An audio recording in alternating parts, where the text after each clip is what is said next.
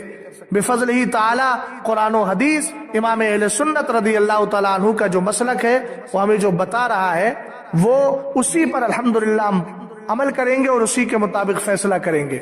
اور زبان کو لگام دیجئے، ہمارے مشائخ کے خلاف، ہمارے بزرگوں کے خلاف، جو کبھی جماعت رضائے مصطفیٰ کے خلاف زبان درازی کرتے ہو، کبھی اور کسی بزرگ کے خلاف کرتے ہو، اگر زبان کو آپ نے لگام نہیں دیا تو یاد رکھیے گا الحمدللہ رب العالمین تمہاری تقریروں کو سامنے رکھ کر دلائل کی روشنی میں تمہاری زبان کو بند کرنا بھی ہمیں آتا ہے۔ جو اصول ہے تقریر کا، دعوت و تبلیغ کا، اسی پر رہیے، گالی گلوج مت کیجیے۔ اگر آپ زبان رکھتے ہیں تو اللہ تعالیٰ نے اوروں کو بھی زبان عطا فرمائی ہے۔ امام اہل سنت رضی اللہ تعالیٰ عنہ کا مسلک حق ہے، حق تھا، حق رہے گا۔ آپ کو اگر اس اصطلاح سے چڑ ہو اور اسی طریقے سے اس پر عمل کرنے والے پیران اعظام سے چڑ ہو تو ہوتی رہے، اس سے الحمدللہ ہم اہل سنت والجماعت مسلک اعلیٰ حضرت کے ماننے والوں پر کوئی فرق نہیں پڑتا۔ اور کسی دوسرے پر انگلی اٹھانے سے پہلے اپنے گریبان میں جھانک کر دیکھ لو۔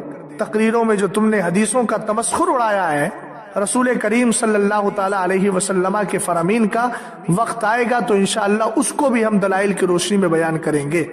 اللہ تعالیٰ سے دعا ہے کہ اللہ تعالیٰ تمہیں بھی سمجھ عطا فرمائے اور تمہارے اس ٹولے میں جتنے حضرات ہیں اللہ ان کو بھی سمجھ عطا فرمائے اور سب کو مسلک اعلیٰ حضرت پر چلنے کی توفیق عطا فرمائے۔ ہم سب کو سادات اکرام، بزرگان دین، اسلاف، مشائخ اور خانقاہوں کے احترام کی توفیق عطا فرمائے۔ اسلام زندہ باد، مسلمان پائندہ باد۔ السلام علیکم ورحمۃ اللہ تعالی وبرکاتہ۔